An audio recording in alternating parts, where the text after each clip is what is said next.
형제들아 너희도 그리스도의 몸으로 말미암아 율법에 대하여 죽임을 당하였으니 이는 다른 이 곧 죽은 자 가운데서 살아나신 이에게 가서 우리가 하나님을 위하여 열매를 맺게 하려 함이라. 아멘. 그리고 25절 읽겠습니다. 우리 주 예수 그리스도로 말미암아 하나님께 감사하리로다. 그런즉 내 자신이 마음으로는 하나님의 법을 육신으로는 죄의 법을 섬기노라. 아멘.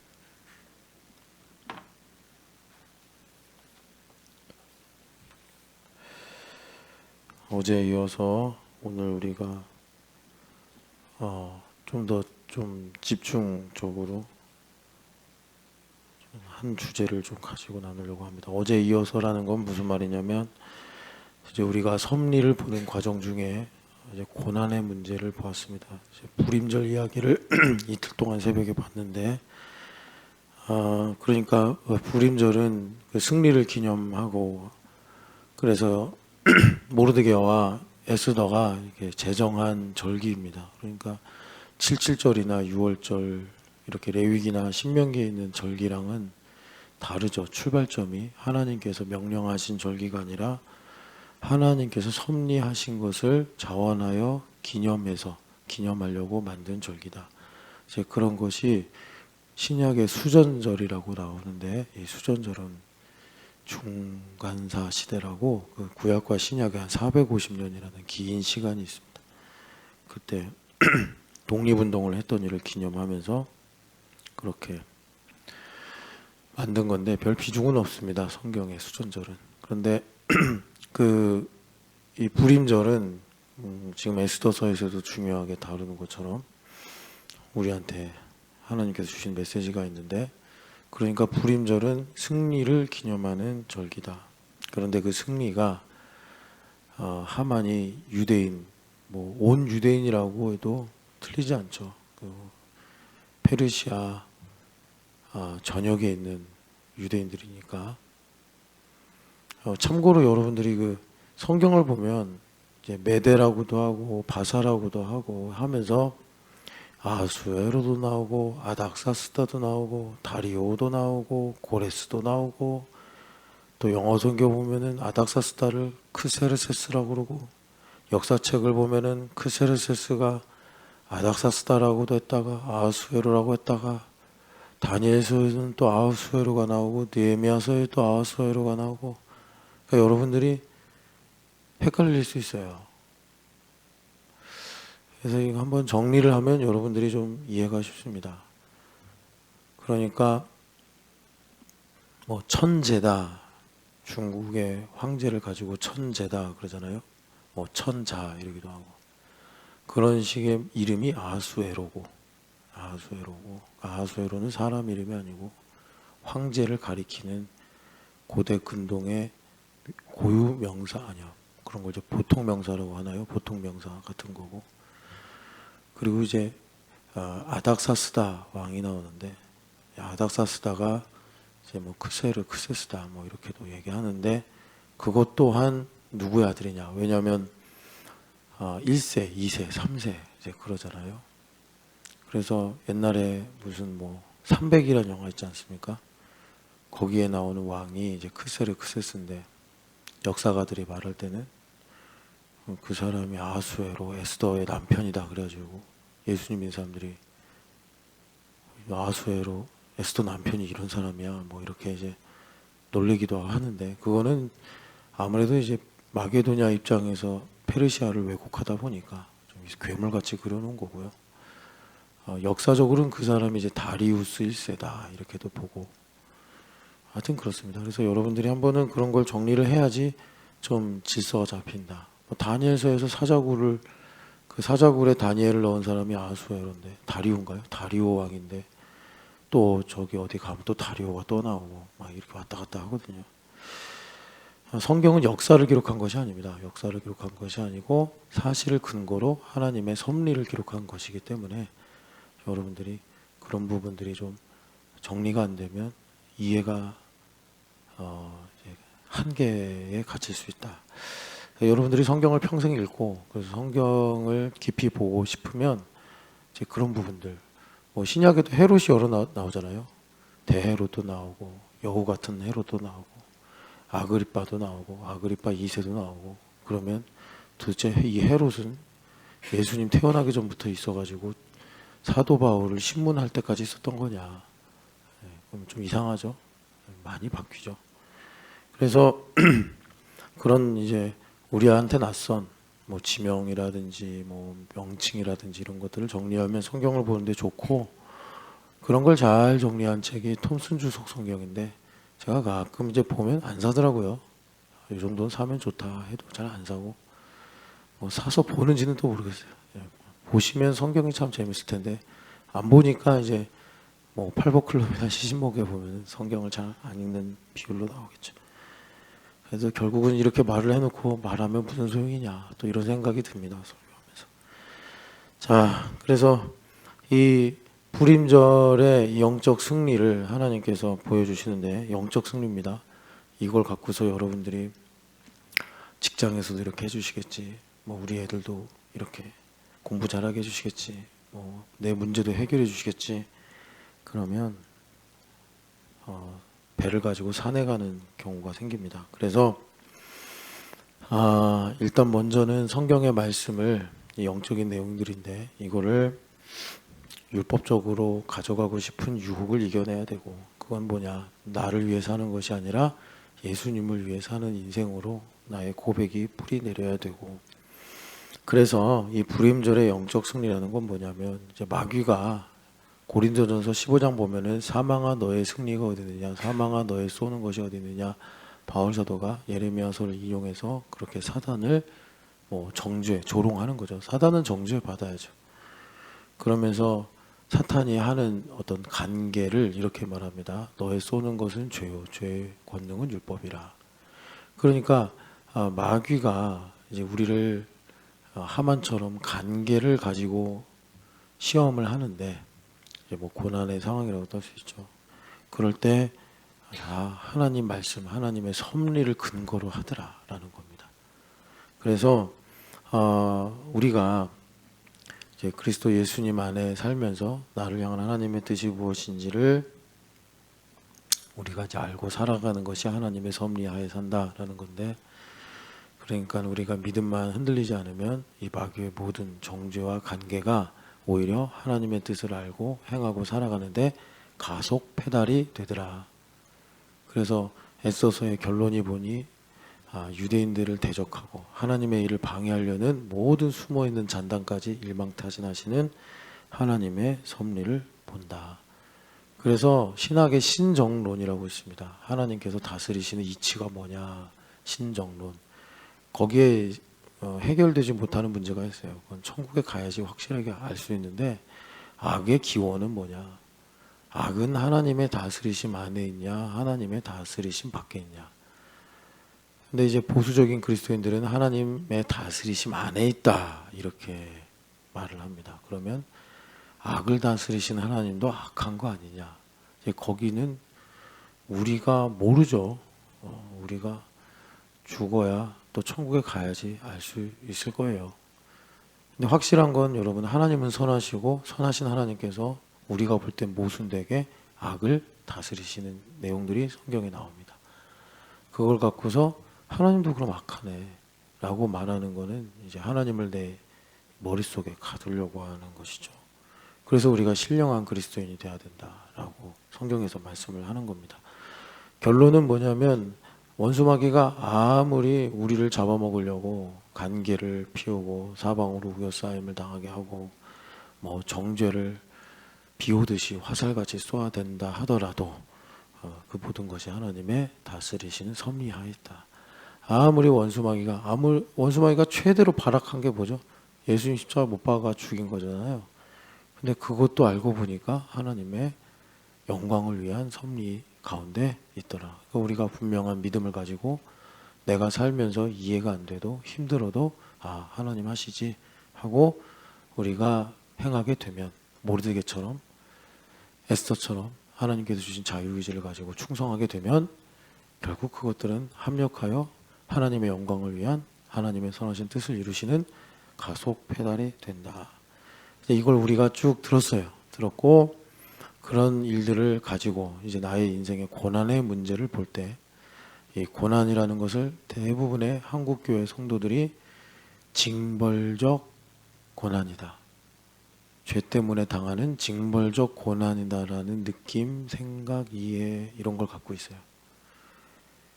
많은 그리스도인들이. 그래서 성경에 보면은 사도행전에 너희가 많은 환난을 겪어야 하나님 나라에 들어갈 수 있다라든지 하나님의 능력을 따라 복음과 함께 고난을 받아라 라는 말을 하든지 이런 말씀들이 있는데 안 듣죠. 그러니까 고난이라는 것을 징벌적 형벌로 보는 사람은 100% 상대방의 허물을 정죄합니다. 절대 덮어줄 수가 없어요. 그것 때문에 내 인생이 안 풀린다느니 뭐 힘들다느니 뭐 저것 때문에 열불난다느니. 제일 흔한 게 자식이에요. 자식이 공부를 안 해서 속상하다느니 뭐 자식이 말을 안 들어서 열받는다느니. 그리고서 뭐 영화나 이런 데서 그러잖아요.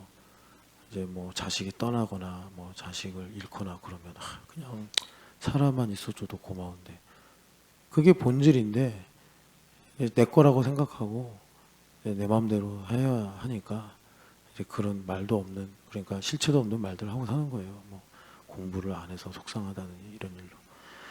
그러니까 그런 일들이 다 왜 스트레스가 되냐면 그걸 이제 징벌로 보는 거죠. 그런 일들을 내 뜻대로 안 되는 것을 징벌. 그러니까는 누가 징벌하겠어요? 하나님 징벌하시죠. 그러니까는 하나님을 사랑하는 일이 딱 어느 선 이상 못 넘어가요. 하나님은 죄 지으면 나를 징벌하시는 하나님인데 용서하시는 하나님, 구원하시는 하나님이 아니라 징벌하시는 하나님이다. 이렇게 여겨요. 그러니까 하나님께서 나보다 크니까 마치 회사에 다니는데 지금은 내가 딴 회사를 갈 데가 없어. 그러니까 나를 힘들게 하고 스트레스 주는 상사를 참으면서 회사를 다니는 거예요. 그런 느낌으로 신앙생활해요. 그러니까 속내를 감추고 그리고 이제 적절히 여기서 이익에 이제 뭔가 만나는 선을 찾아가지고 사는 것처럼 신앙생활을 하는 거예요. 그런 걸 이제 율법주의다 이렇게 말하죠. 그래서 우리 예수님은 그런 부분에 대해서 치팅을 안 당하신다. 여러분들에게 계속 말씀드리는 거예요. 회사의 상사는 속을 수 있어요. 아, 저 녀석 참 우리 회사를 좋아하나 보다. 그런데 갑자기 어느 날 더 좋은 회사로 갑니다 하고 사표 내고 가는 거죠. 아, 내가 속았구나. 근데 우리 하나님 속지 않으신다. 그래서 우리가 이 징벌적 고난이라는 이 참 좀 표현이 딱딱하긴 한데 그런 관점을 대리적 고난에 이사야서 53장 그가 찔림은 우리의 허물 때문이다. 그의 상함은 우리의 죄악 때문이다. 이제 이곳으로 가야 된단 말이에요. 그래서 이 고난이 내가 죄를 지어서 하나님 주시는 것이 아니라 나를 가르치시려고 나에게 하나님의 비밀을 깨닫게 하시려고 주시는 것이구나. 그러면 내 새끼가 공부를 안 하고 말을 안 들어도 똑같은 문제가 있어도 관점이 달라지고 마음이 다르고 결국 해결책이 달라집니다. 그럼 뭐 해결책은 뭐죠? 내가 변하는 거예요. 내가 변하고 내 안에 계신 예수님께서 나가서 일을 하십니다. 나를 경건하게 하시고 거룩하게 하시는 거죠. 그런데 징벌적 고난의 관점으로 본 사람은 나는 안 바꾸고 애새끼만 바꾸려고 그래요. 너는 왜 이러니? 하면서. 그럼 애가 화가 나죠, 당연히. 그래가지고 그냥 힘든 거예요. 둘 다 사랑하는데 아픈 그런 인생을 사는 거예요.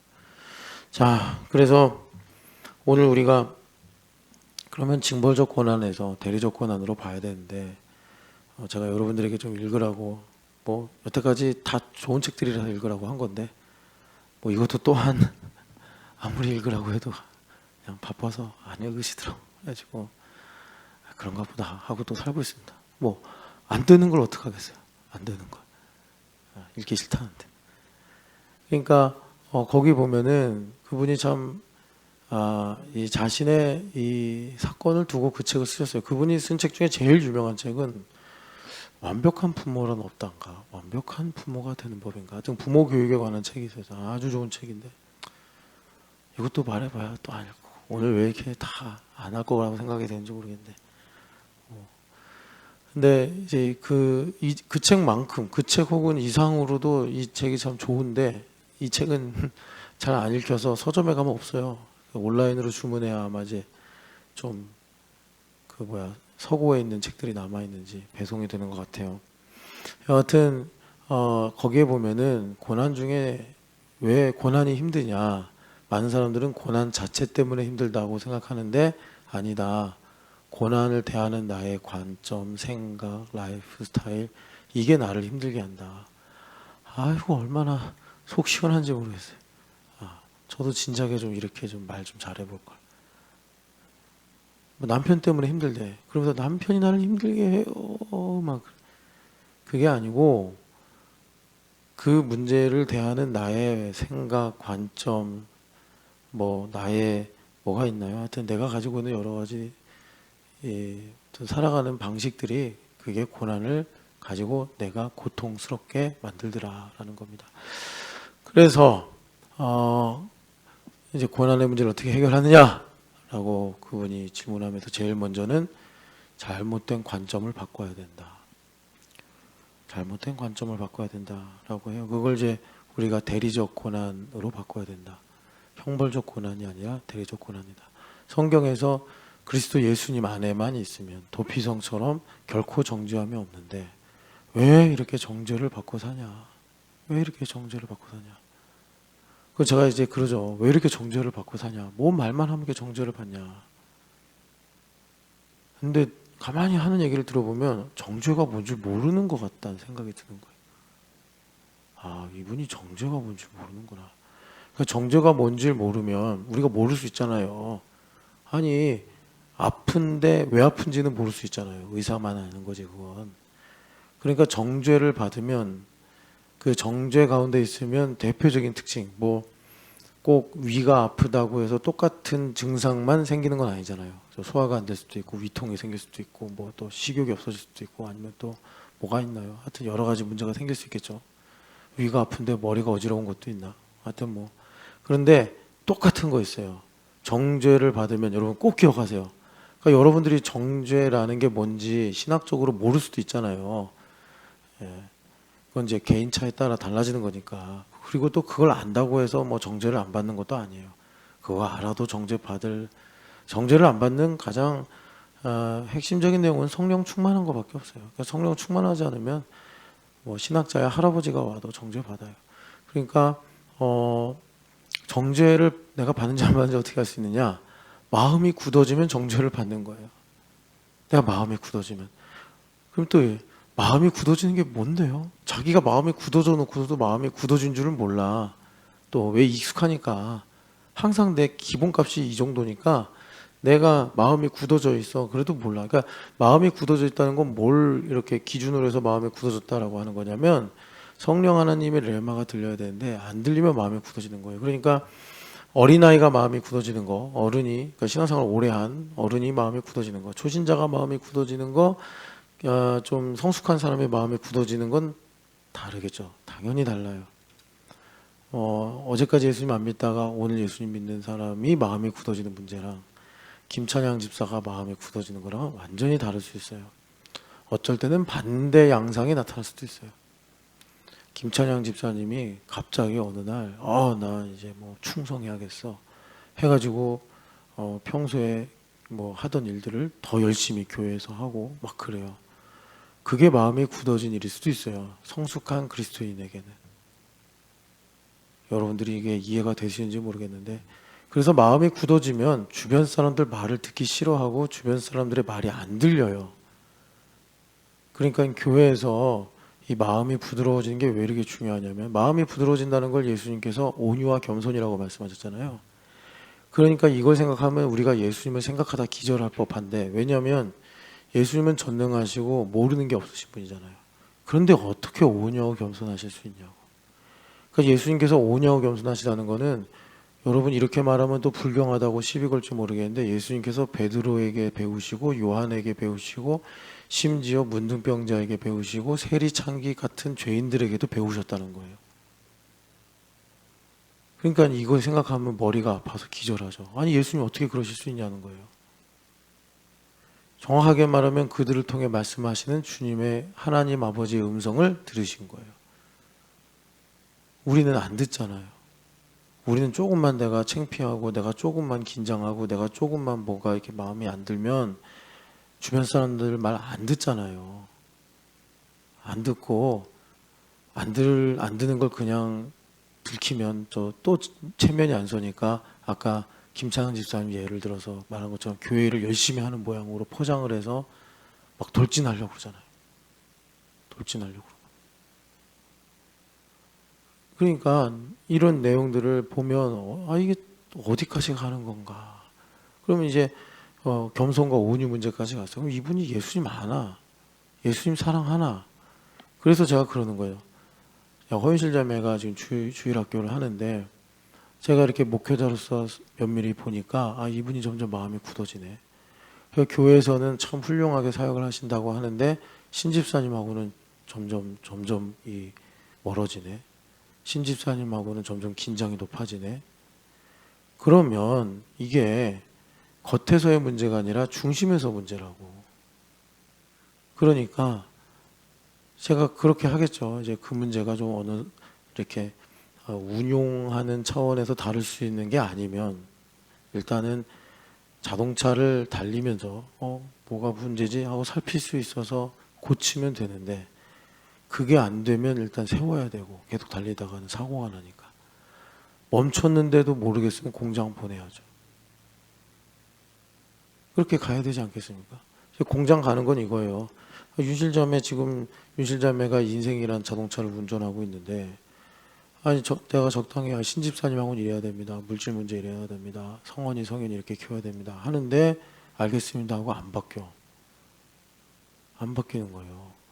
그럼 결과적으로는 이제 더 핵심적인 문제인 허윤실 집사님은 예수님을 위해 사는가?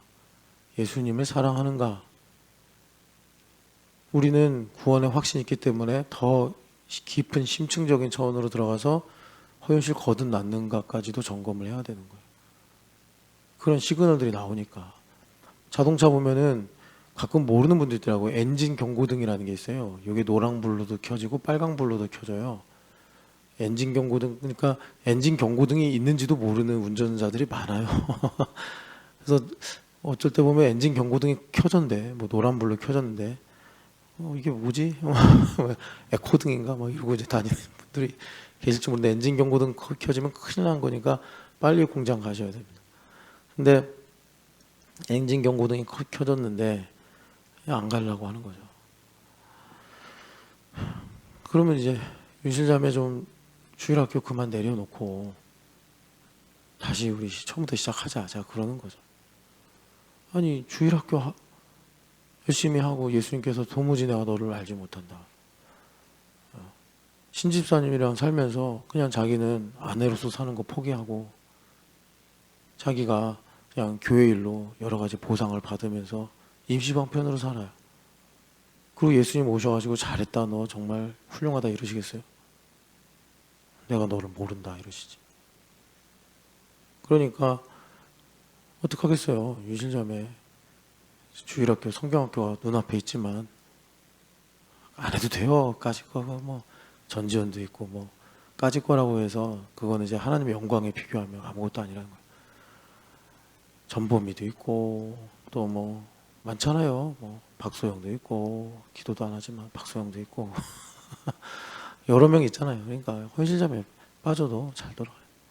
제가 교회에서 사역자로 있으면서 전도사로도 있어봤고 부목사로도 있어봤고 또 담임 목사님이 나가시는 것도 여러 번 봤는데 전도사님 가면 우리 주일학교 어떻게 해요? 막 그래. 부목사를 쓸 때 목사님 나가시면 이제 우리 교회 어떻게 해요? 그래. 되게 잘 지내더라고. 깨달았어요. 팀보다 위대한 선수는 없구나. 목사님 요세프에서 목사님 없어도 요세프 잘 돌아가. 신촌영학교에도 저 없어도요 잘 돌아가요. 왜? 주님의 교회거든요. 주님의 본된 교회. 주님 없으면 심각하죠. 주님 없으면 교회는 심각하고 저 없어도 신촌영학교 잘 되고 훌륭한 교회잖아요. 든든한 일꾼들도 많고. 허윤실자매 없어도 주일학교 잘 돼요. 더 무서운 얘기 해볼까? 허윤실자매 없어도 신성현 잘 커요. 제가 뭘 얘기하는 거예요? 허위실자면 아무렇지도 않다 이 얘기가 아니고 우리가 정말 중요한 본질 놓치면 안 된다. 생명 잃어버리고 살면 안 된다. 이제 그 말씀을 드리는 겁니다. 그래서 지금 우리가 이제 보려고 하는 주제를 제가 계속 이제 약간 좀 뜸을 들여서 죄송한데 대리적 고난으로 가야 된다. 이거 예수님의 남은 고난이다.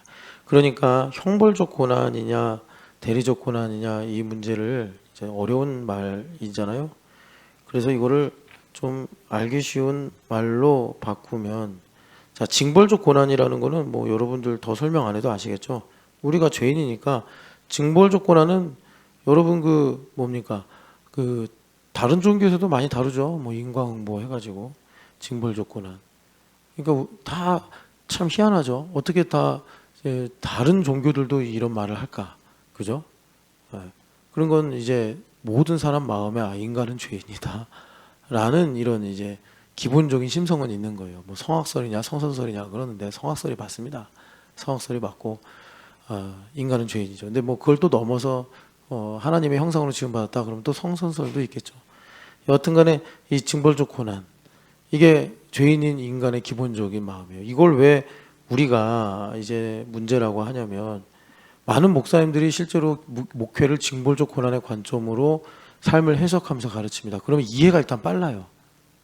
너 왜 교통사고 났어? 11조 떼먹었구나. 이해가 엄청 빨라요. 예. 그런데 무서운 문제는 뭐냐면 이렇게 가르치고 이렇게 우리가 배우면 하나님을 내가 이제 30으로 사랑을 해야 되는데 한 5 이상 못 올라가요. 왜? 나를 심판하는 하나님을 누가 사랑해? 내가 죄만 지으면 욥기에서 얼마나 욥이 많이 말씀합니까? 내가 죄만 지으면 와가지고 정죄하시고 내가 죄만 지으면 벌 주신 하나님을 누가 사랑해? 사랑하는 척하는 거지. 벌 받기 싫어서 무서워서 내가 다른 좋은 회사만 있으면 냅다 도망가려고 한다고. 근데 재밌는 건 여러분들도 나중에 이제 조직의 리더나 상사가 돼 보시면 알겠지만 다 알아요 그거.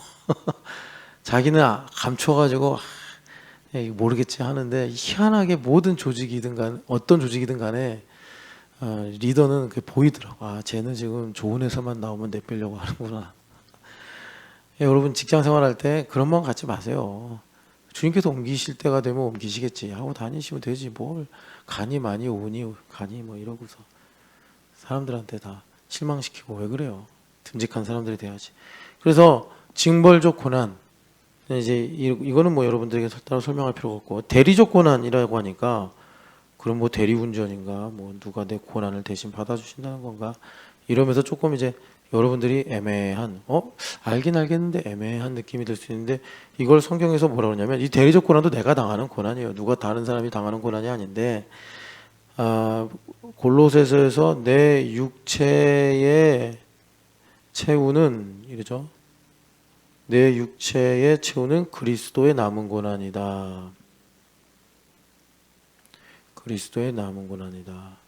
예수님을 사랑하고 예수님의 이 부활과 승리를 믿는다면, 예수님의 재림을 믿는다면 이 그리스도의 남은 고난을 내 육체에 채운다는 건 엄청난 명예죠. 그렇죠? 엄청난 명예죠. 그죠? 예수님께서 얼마나 고마워하시겠어요. 사실 고마워할 일도 아니지만 예수님께서. 그러니까 인생을 보는 관점이 만약에 여기가 수치라면 내가 어떤 일을 수치로 여기고 보고 있다면 이 수치를 주님께서 명예로 바꾸시는 거죠. 그리스도를 위해 내가 내 왕을 위해 내 하나님을 위해 번제 같은 내가 이런 고난을 당하는구나. 명예롭게 여기는 거죠. 주님 나를 이렇게 큰 믿음의 분량을 주시려고 그러시는군요 하면서 감사하게 되고 찬양하게 되는 겁니다. 그래서 그리스도의 남은 고난이 여러분 제가 지금 엄청 강조했죠. 그러면 이거 뭐 우리가 누구나 알 수 있는 거냐? 몰라요. 이거 누구나 알 수 없어요. 그래서 바울 사도가 로마서 11장 25절에 너희도 이 비밀을 알기를 원한다 이렇게 말씀했어요. 그럼 누가 아느냐? 교회가 된 사람이 이걸 알 수 있습니다. 그러니까 이겁니다. 내가 교회가 됐어요. 이게 현재라는 기준이 있습니다. 현재. 어머니 얼마 전에 제가 현재랑 통화를 했습니다. 예. 성지현 자매한테 전화를 하려고 했다가 성지현. 근데 왜 내가 성현자한테 전화를 했지? 아, 근데 목소리가 좋던데요, 어머니. 아주 건강하게 사는 것 같습니다. 의도치 않게 다른 교회 형제를 신방을 했는데 건강하게 잘 살고 있더라고요. 좋아졌다. 그래서 지연자매랑 이제 그 후에 이제 만나서 얘기를 하는데 현재 목소리 좋던데 그랬더니 현재가 내가 하나님의 사랑을 몰라서 주신 기회를 다 놓쳤지. 막 그렇게 약간 후회라운 말을 하더래요. 많이 성장했네 그랬어요. 자기가 뭘 놓친지를 알고 있다는 건 상당히 건강하다는 겁니다. 그걸 또 이제 누나 앞에서 그렇게 뭐라 그럴까 막 비통하게 말하는 게 아니라 참 하나님 앞에서 담담하게 말할 수 있다는 것도 참 마음이 좋다라는 거죠. 현자 성현재. 근데 교회됨을 기준으로 지나온 삶이 있잖아요, 그죠? 살아온 삶, 살아갈 삶. 그러니까 여기에도 이제 고난이 있어요, 그죠? 나를 신촌연합교회 되게 하시려고 여기까지 인도하신 거구나. 그래서 감사하고 앞으로 내가 이제 예수님의 몸된 교회가 되어서 살아가게 하시겠구나. 이게 이제 우리가 보는 섭리다라는 겁니다.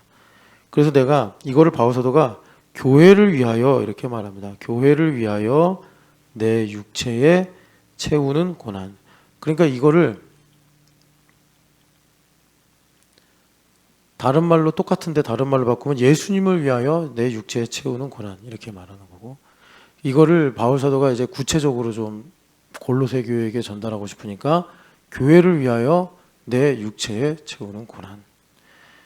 뭐 이제는 지나간 일이라서 괜찮을까 모르겠는데 윤실자매가 8년간 성현이를 기다렸잖아요. 성언이를. 근데 참 저는 그 순간이 기억나요. 신영인기 집사님이 저쪽 집에 살 때 저를 불러가지고 둘이서 뚝 앉아서 이젠 포기할까 생각합니다. 그냥 기도하고 이제 믿음으로 기다리는 것. 이제 그런 얘기들을 할 때 제가 기억이 나요. 근데 그 모든 것이 다 교회가 되게 하시려고 주님께서 교회를 위하여 신영기 허윤실 집사님 육체에 채운 예수 그리스도의 남은 고난이더라 라는 겁니다. 무슨 말이에요? 뭐 신집사님이 주님을 위해서 대단한 수고를 했다는 게 아니라 주님께서 그런 은혜를 주셨더라 라는 것입니다. 자, 그래서 이렇게 그러면 관점이 달라져야 된단 말이에요. 이 관점이 달라지려면 여러분 이걸 좀 정리를 해야 돼요. 정리를 해야 되는데 뭐냐. 자, 여러분 쉬운 건 아닙니다. 왜 쉽지 않냐면 어려워서가 아니에요. 난해하거나 어려워서가 아니라 마음이 이거는 겸손하고 온유해야 돼요. 이제 율법이 있습니다. 율법이 있는데 그러니까 여러분 갈라디아서 2장 20절, 19절, 20절 보면은 율법으로 말미암아 율법에 대해 죽었다 그러잖아요. 이거는 사과로 말미암아 내가 사과를 먹었다 이런 말인데 말이 사실 좀 어렵죠. 아니 내가 가게에서 사과를 사와서 사과를 먹었다라든지 엄마가 사과를 주셔서 사과를 먹었다 이러면 이해가 쉬운데 사과가 나에게 사과를 주어 사과를 먹었다 이게 무슨 말이야.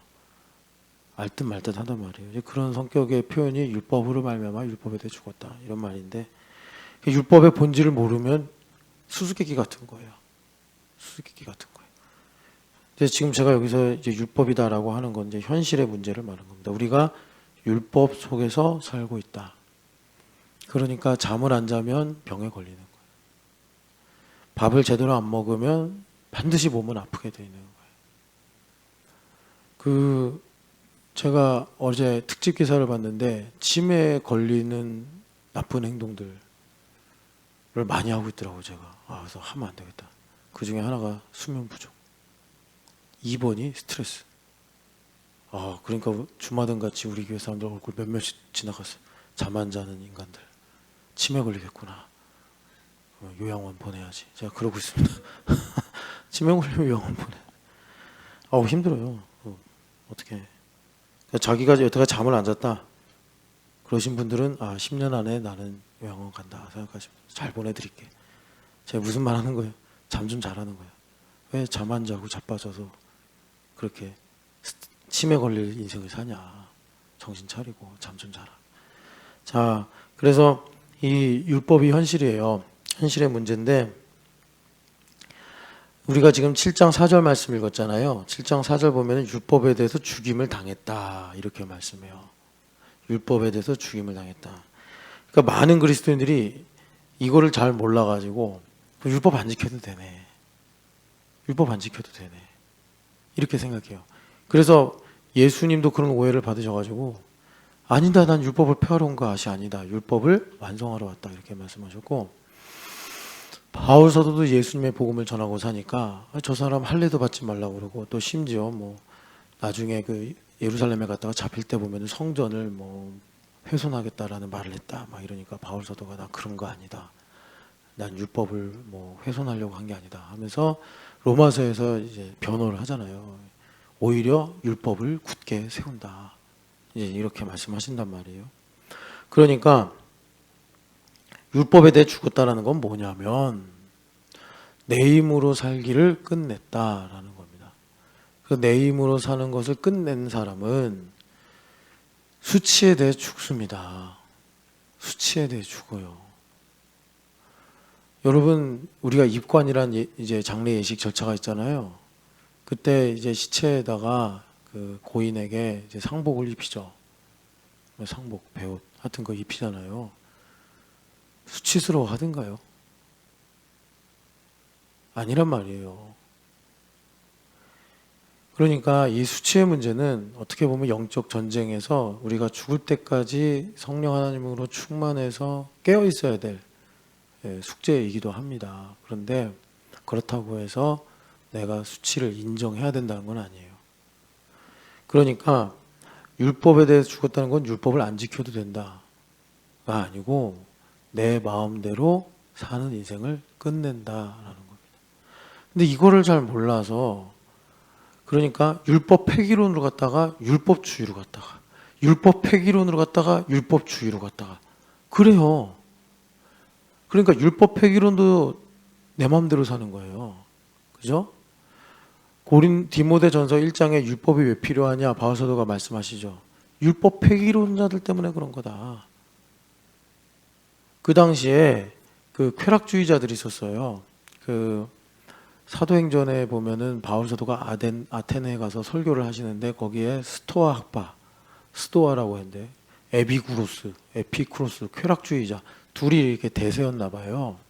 1세기 초반에 뭐 로마가 이제 문명의 끝을 달리니까 아마 그랬겠죠. 그래서 이것이 교회에도 영향을 줘가지고 이제 계시록에 보면은 뭐 이세벨의 뭐 유혹과 뭐 이런 거 나오잖아요. 그러니까 이 쾌락주의가 있단 말이에요. 이 쾌락주의가 참 신기하게 아주 신비로운 지혜를 추구하는 영지주의로 둔갑을 해서 교회 안에 들어오거든요. 그래서 그런 거를 이제 니골라당이다 이렇게도 말을 해요. 그래서 이 쾌락주의가 율법 폐기론이에요. 율법 폐기론주의자들. 근데 그게 뭐냐면 내 마음대로 하겠다는 거예요. 내가 정의고 내가 법이야. 내 마음대로 할 거야. 그렇게 가요. 그리고 율법주의도 마찬가지죠. 율법주의도 내 마음대로 하겠다는 거예요. 내 뜻이, 내 생각, 내 판단대로 하겠다는 거예요. 그러니까 이 두 개가 전혀 다른 완전히 극단적인 것 같지만 사실은 하나님 보시면 내 마음대로 하겠다, 내가 주인 되어 살겠다라는 것으로 분모가 같은 거예요. 분모가 같은 거고, 그런데 이게 이제 뭐하고 반대가 되는 거죠? 성령 하나님하고 반대가 되는 거예요. 성령 하나님하고. 그래서 뭐 내가 이제 율법주의로 가가지고 아주 고상한 소중한 뭐 이런 거, 내가 뭐 이거를 위해서 이렇게 했습니다, 저걸 위해서 저렇게 했습니다, 그거 하나 빼고 99가지는 다 틀린 게 된다니까. 율법주의로 가면 안식일 하나 지키면서 하나님을 대적하고, 안식일 하나 지키면서 다른 계명 다 어기고, 이웃 사랑하라 다 어기고, 이 율법주의자라니까. 그럼 안식일이라도 제대로 지키냐? 아니지. 감추지. 못 지키는 거 감추고 보여지는 것만 잘 지키는 척하고 그렇게 간다니까요. 그래서 여기 율법에 대해 죽었다라는 말씀, 4절에 율법에 대해 죽었다라는 말씀은 이제 내가 내 마음으로 사는 것이 끝났다, 내 힘으로 사는 거 끝났다라는 거예요. 이것도 정성적인 거잖아요. 그죠? 이제는 내가 사는 건 내가 사는 것이 아니고, 내가 육체 가운데 사는 것은 내가 사는 것이 아니고, 이 정성적인 문제란 말이에요. 그래서 하나님께서 우리에게 은혜로 정량화된 걸 주시는 거예요. 그러면 신영기 집사님이 내가 육체로 사는, 그러니까 율법에 대해 죽었다, 내가 율법에 대해 죽었다, 내가 내 힘으로 사는 것에 대해 죽었다라는 것을 하나님께서 정량화해서 우리한테 딱 하나 줘요. 거의 하나 줘. 정량화해서 딱 하나. 뭐 조금 이제 복합적이면 한 애니어그램에서 말하는 것처럼 중심에 하나 있고 양쪽에 사이드에 윙 2개 정도 주시는 뭐 그런 느낌이에요. 꼭지는 어쨌든 하나예요. 그러면 주님께서 신영기 집사님이 율법에 대해 죽었다라는 은혜를 깨닫도록 선악과를 먹지 말아라 해가지고 하나님께서 에덴에 주신 복을 다 누리게 하신 것처럼 정량화해서 너가 이것에 대해서만 죽으면 나머지 다 죽은 거다 이렇게 가시는 그런 걸 하나씩 주신다고. 예를 들어서 신집사님한테 돈이다. 그럼 돈에 대해서 죽었냐 살았냐 이걸 가지고 선악과처럼 나머지 다 묻지 말고 패스가 된단 말이에요, 하나님께서. 그런데 우리가 이제 이 부분에 대해서 성령 충만하지 않으면 다른 건 다 죽은 듯이 살아. 돈만 못 죽어요. 이게 복음이 우리에게 보여주는 거예요. 돈에 대해서만 못 죽어요. 이게 보이는 것이든 보이지 않는 것이든 하나님께서 우리한테 이렇게 정량화된 내용으로 말씀을 하시더라. 그래서 여러분들이 여기 4절에 그리스도의 몸으로 말미암아 율법에 대해 죽임을 당했다, 이 말씀을 정확하게 잘 하셔야 돼요. 그러니까 여러분 율법에 대해 죽었다 그러면 난 율법에 대해 죽어야지 그런다고 죽어집니까? 여기 그리스도의 몸으로 말미암아라잖아요. 내가 은혜를 아는 만큼 내가 율법에 대해 죽었다라는 신앙 고백이 실효적이 되는 거예요. 내가 은혜를 아는 만큼. 은혜를 아는 만큼. 근데 오늘날 다시 말씀드립니다. 우리 사회가, 시대가 소비주의잖아요. 그래서 온 넓은 이 지구의 바다에 쓰레기, 플라스틱 쓰레기가 얼마나 많은지, 저 아프리카 남단에 사람도 살지 않는 그렇게 아름다운 해안가에도 쓰레기가 그냥 막 몰려다닌대요. 태평양에 가면은 여의도만한 쓰레기 섬이 둥둥둥 떠다닌대요. 그거 다 우리가 쓰고 버린 거 아닙니까? 우리가 마시고 버린 페트병들, 우리가 샀다가 지루해서 버린 플라스틱 용기들. 그래가지고 걔네들이 또 파도에 쓸려서 미세 플라스틱이 돼가지고 거북이가 먹고 뭐 고래가 먹고 뭐 물고기들이 먹어서 결국 또 우리 몸으로 들어오게 돼 있는데, 그래가지고 참 고통스러운 거잖아요. 만물이 신음하고 있잖아요.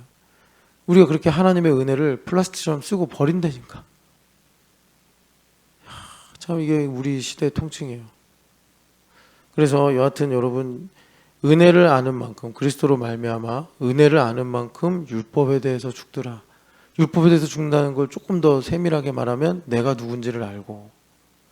그러니까 율법에 대해서 죽는다 그러면 나 죽었음 하고 뭐 수첩에다 쓰면 진짜 죽은 줄 알아.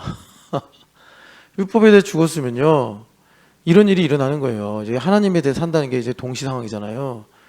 유실자면 율법에 대해 죽죠. 그런데 내가 나를 어떻게 알아? 여러분, 이제 세상에 거울이 다 없어졌어. 허위실자매가 자기 얼굴이 어떻게 생겼는지 어떻게 알아? 모르잖아요. 그럼 어떻게 해야겠어요? 거울 같은 걸 찾아서 자기 얼굴을 봐야 될 거 아니에요. 그게 뭐예요? 연결되고 결합되는 거 아닙니까? 연결되고 결합되는 거예요. 그럼 어떻게 하면 되겠어요? 전지현 집사님하고 얘기하고 자기 마음을 이제 풀어놓고 뭐 이렇게 연결되고 결합이 돼야지. 우리가 맨날 뭐 자매 마음 속에 있는 주님의 영상 아름다워라 맨날 찬양만 할 거냐고. 그 남 듣기 좋으라고 찬양하는 거예요? 그 형제와 자매 마음 안에 계신 예수님의 형상을 보고 나 좀 알라는 얘기 아닙니까? 그래서 찬양하고 감사하는 거잖아요. 이게 안 된다고. 이게 안 돼. 전지현 견제하고 전지현 무시하고 그러면서 우리가 거울을 안 보고 산다고. 여하튼 간에 그래서 율법에 대해 죽어야 됩니다. 뭐 죽어야 된다고 해서 죽는 건 아닌데 은혜를 아셔야 돼요. 그래서 제가 여러분들 누가복음 5장 8절을 계속 말씀드리는 거예요. 이걸 알아야 된다. 이걸 모르면 은혜가 뭔지 모른다. 왜 내가 이 오랫동안 지키고 아껴온 이 그물을 버리라고 하는 겁니까? 열불나가지고 주님하고 따지고 막 그런단 말이에요. 자, 그래서 여러분, 우리가 대리적 고난으로 가려면, 내 인생의 고난이 그리스도의 남은 고난임을 알려면 율법에 대해 죽어야 된다. 그리고 25절 보면은 이제 24절까지 나는 공고한 사람이로다 하고 25절에 갑자기 이제 찬양으로 바뀌죠. 이제 복음의 그 내용으로 넘어가는 거예요. 그래서 우리 주 예수 그리스도로 말미암아 하나님께 감사하리로다 그래요. 그러니까 복음으로 말미암아 감사하리로다 이렇게 말씀을 해요. 그러면서 복음으로 말미암아 어떻게 됐다는 거예요. 내가 마음으로는 하나님의 법을 섬기고 육신으로는 죄의 법을 섬긴다. 그러니까 우리가 이제 율법으로 보면은 율법을 지키느냐 안 지키느냐가 죄의 기준이죠. 율법을 지키면 죄가 아니고 이제 순종한 거고, 율법을 안 지키면 이제 죄가 되는 거예요. 유월절이 있어요. 유월절을 지키면 이제 죄를 안 지은 거고, 유월절을 안 지키면 이제 죄를 지은 게 되는 거예요. 그런데 복음의 관점에서 보면, 자, 구약도 복음이 있죠. 복음의 관점에서 보면은 육을 따라 하느냐 영을 따라 하느냐가 기준이 됩니다. 유월절을 육을 따라 지키면 죄가 되는 거고, 유월절을 영을 따라 지키면 그것이 복을 받고 순종하는 거예요. 그러니까 지금 바울 사도가 왜 감사한다는 거예요? 이거를 복음의 능력으로 주님께서 알게 하셨다. 여태까지 내가 율법을 지키면 죄를 안 짓는 줄 알고 바울 사도가 고린도후서에서 말씀하신 것처럼 난 율법으로는 흠이 없는 사람이다 라고 살아왔어요. 그래서 나중에 스데반 집사님 순교하는 걸 보고 광기에 사로잡혀서 이 사람 저 사람 죽이고 막 그랬는데, 그런 사도 바울이 복음으로 말미암아 하나님께 감사하는 건 뭐예요? 율법을 지키느냐 안 지키느냐가 문제가 아니구나. 율법은 죄를 깨닫게 하는 거구나. 그게 율법의 거룩하고 선하고 의로운 기능이구나. 우리가 죄를 안 짓는 건 뭐냐면 여기서 결정되는 거구나. 육을 따라가느냐 영을 따라가느냐구나. 내가 율법을 흠이 없도록 잘 지켜도 육을 따라 행하게 되면 바울 사도는 아는 거죠. 하나님을 대적하는 길이 되는구나. 나 못 고치는구나. 죄인인 이 사망의 몸인 나를 못 고치는구나. 율법을 지키는 걸로는 착각하면 안 되겠구나. 영을 따라 사는 것만이 이 사망의 몸에서 나를 건져내는구나. 그래서 영을 따라 사는 일이 뭐예요? 그리스도 예수님을 믿는 거란 말이에요. 그리스도 예수님 안에 있으면 나는 정죄를 안 받는구나. 여기서부터 시작이 되는 거란 말이에요. 그래서 이제 여기서 한 가지 더 중요한 게 뭐냐면, 자, 이제 이렇게만 얘기하면 이제 시간은 많이 가가지고 아쉬운데, 참, 그리고 오늘 철야는 쉽니다. 그냥 강습회를 너무 열심히 하셔서, 뭐 임장 집사님도 지금 2주째 골골대고, 뭐 아픈 사람이 한둘이 아니고, 그리고 어제 오늘 막 비가 엄청 오니까 막 김 목사님 내 수혜를 입고 지금 난리가. 그래가지고 그냥 좀 오늘은 저도 이제 재정팀하고 저기 아웃리치가 아니라 뭐냐, 그 워크숍을 가는데, 워크숍이 뭐냐, 뭐 회사도 아닌데 무슨 워크숍이냐. 좀 숙제가 산더미입니다, 산더미. 그래가지고 이분들 모시고 좀 길게 시간을 가지고서 교회와 재정과 또 그냥 교회 재정 얘기하러 가는 거는 이제 소재고, 각자의 좀 인생에 대해서 좀 얘기 좀 해봐야겠다 해가지고 재정팀을 모시고 좀 다녀오려고 해요. 뭐 그런 겸사겸사 각자 개인 기도를 하시고, 뭐 그렇다고 까먹고 철야 때 와서 괜히 왔네 그러지 마시고, 주님 부르셨구나 해가지고 혼자 1시까지 기도하고 가시면 됩니다. 여러분 너무 매이지 마시고 자유롭게 하시면 좋겠어요. 자, 그런데 이렇게만 얘기하면 이제 그냥 수학 공식을 외운 것 느낌일 것 같아서 제자도로 얘기를 해보면, 제자도. 자, 우리 현실 속에서 제자도 하잖아요.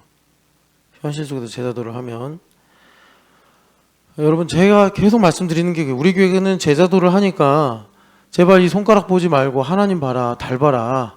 자, 보름달이 떴어요. 야, 얘 달 예쁘다. 자, 달 봐라. 그런단 말이에요. 손가락 보지 말고 달 보라고 제가 계속 그러는데, 이게 우리 안에 이게 이루어져야지 제가 지금 하는 말이 먹히는데, 이게 안 이루어지니까, 복음의 능력으로 사는 게 안 이루어지니까 계속 손가락 계속 봐봐요. 사팔만 되지, 그 손가락 계속 보면. 그러니까 달을 봐야 되는데 우리 교회 사람들, 많은 사람들이 이러고 있다니까. 이게 눈 가운데로 모여가지고 지금 아무것도 못 보고. 그러니까 여러분,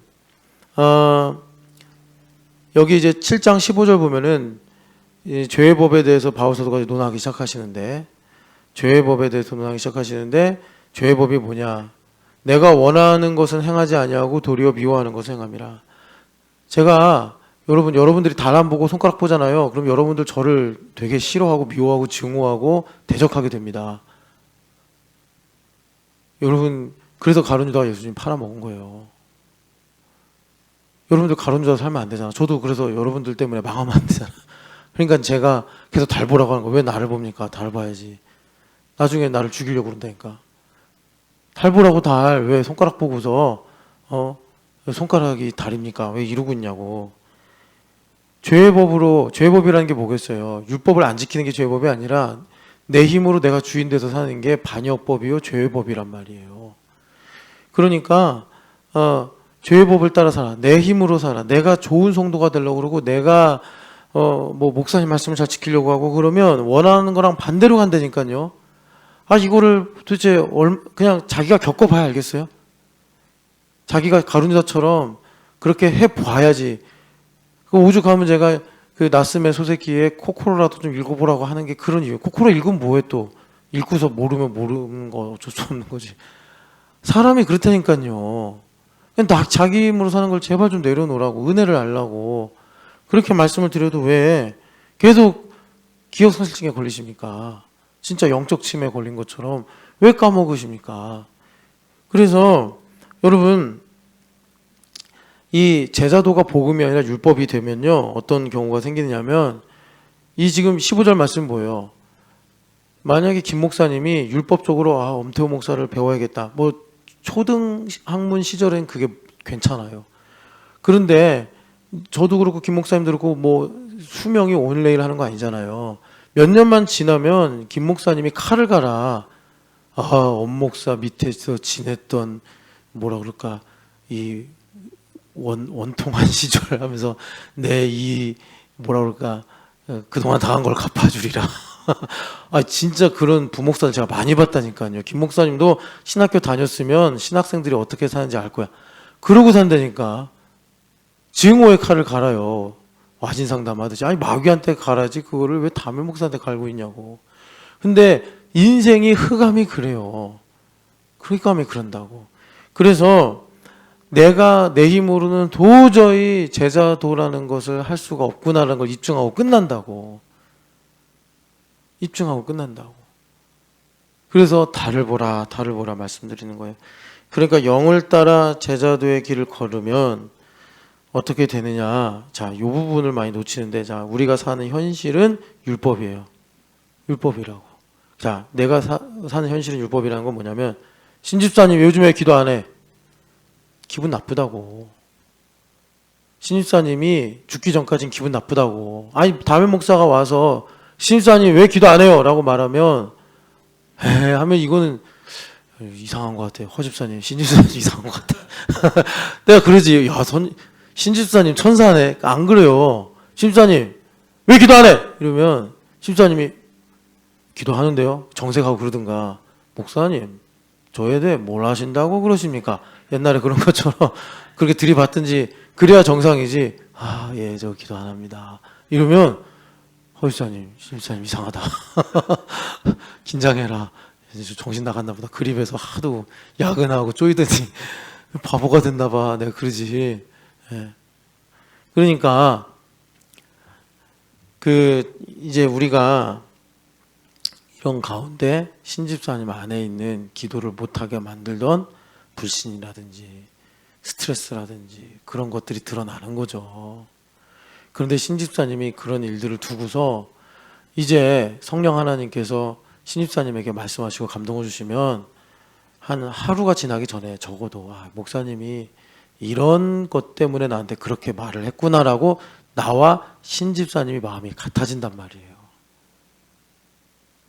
그걸 이제 은혜 위에 은혜로라 이렇게 말하는 거예요. 그러면 신집사님이 왜 기도 안 합니까? 라고 말하는 것 때문에 깜짝 놀라면서 억울하고 화가 나고 속상하거나 두려웠던 것은 사라지고 내 안에 이걸 드러내시려는 주님의 계획이 있구나, 주님의 뜻이구나라는 것으로 저와 마음이 같아지면서 그러면서 이제 그런 모든 내용들을 그러니까 이제 성령 하나님 의지하면서 해결해 나가는 거예요. 치유도 받고 회개도 하고 이러면서.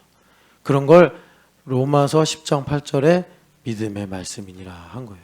거기서 말씀이 레마라고. 레마는 성령 하나님께서 주시는 거니까 나나 신입사람이나 같죠. 그렇게 가는 거예요. 그게 영으로, 그러니까 여러분 현실에서 우리가 영을 따라 제자도를 하면 더 치열해지죠. 더 치열해진다는 건 뭡니까? 제가 더 힘든 일을 시킨다는 게 아니라, 자, 초등학문 시절에 박인미 집사요, 반주합니다. 반주해 주시는 것만으로도 감사해서 격려하죠. 그런데 이제 장성환자가 돼서 파크인미도 세워야겠고, 자기에게 주신 은혜가 뭔지도 알아야겠고, 할아버지가 왜 그렇게 순교적 신앙을 갖고 살았는지도 알아야 되고, 그래서 얼마 전에 러닝하다가 만난 석유 형제도 구원해야겠고, 그러면 이제 장성환자가 돼야 될 거 아니에요. 그러면 치열해진다는 건 뭐냐? 박인미 집사 왜 반주하는데 표정이 그래? 이렇게 나오는 거예요. 박인미 집사 왜 교회에서 사람들 만나는데, 자, 요세프 섬기죠, 뭐 디자인 팀 해가지고 주보 만들죠, 하여튼 많은 일을 하시는 분이에요. 벵가드도 섬기죠. 그런데 제가 박인미 집사, 아니 교회에서 성도들 만나면 반갑게 인사하고 격려하고 축복해야지, 그렇게 사람들이 인사하는데도 인상 쓰고 사람들이 말을 해도 그렇게 띠꺼운 듯이 반응하고, 그게 하나님의 사람이요? 그러면 아니 박인미 집사가 뭐 나이가 어린 사람도 아니고 먹을 만큼 먹어서 우리 교회도 여성 서열 순위 매기면은 아마 이제 어머님들 제외하면 홍성은 바로 밑이 아닌가. 박윤희 친구죠. 그러니까 거의 이제 탑급이네, 탑급.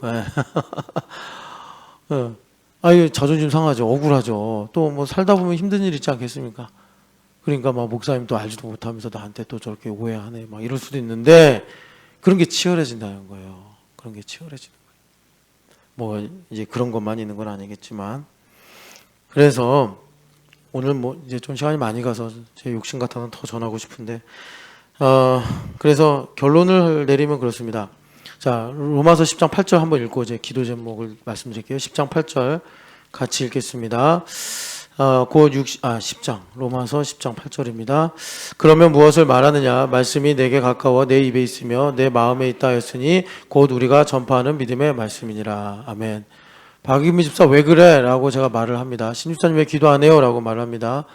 그래서 제가 성령 하나님의 감동을 받아서 말을 할 때, 자, 제가 말하는 입장, 듣는 입장 다르죠. 그러나 믿음의 레마로 우리가 서로 말하고 듣기 때문에 어떻게 되는 거죠? 무슨 말이든지 너에게 가까워 입에 있고 마음에 있다. 무슨 말이에요? 신집사님하고 나하고 마음이 같아진다. 신집사님이 처음에는 목사님 나에 대해서 뭘 아신다고 그렇게 말씀하십니까? 라고 얘기를 했었어도 성령의 사람이면 그것이 마음이 같아져서, 성령 하나님께서 지금 이걸 말씀하시는구나 하고 연결되고 결합이 되는 일들이 나타난단 말이에요. 그런데 이 일이 안 되면 이제 근본적으로 뭐가 문제라는 거예요. 9절에 보면 예수님을 주로 시인하는가, 예수님께서 죽은 자 가운데 살아났음을 믿는가, 이제 여기로 가는 거예요. 그래서 믿음의 레마로 산다. 이제 제자도를 가지고 아까 전에 율법, 그리고 우리의 죄는 율법을 지키느냐 안 지키느냐의 문제가 아니라 영으로 사느냐, 영을 따라 지키느냐, 육을 따라 지키느냐의 문제란 말이에요. 지금 여기 율법은 현실의 문제예요. 내가 영을 따라 교회를 다니느냐, 육신을 따라 교회를 다니느냐의 문제란 말이에요. 이거는 우리가 스스로 몰라요. 제가 성찰하자 하지만 자가 성찰 아니에요. 성령 하나님께서 내 영혼의 등불을 밝히셔서 보는 거란 말이에요. 우리는 그런 깊이와 품위가 있는 신령한 그리스도인이란 말이에요.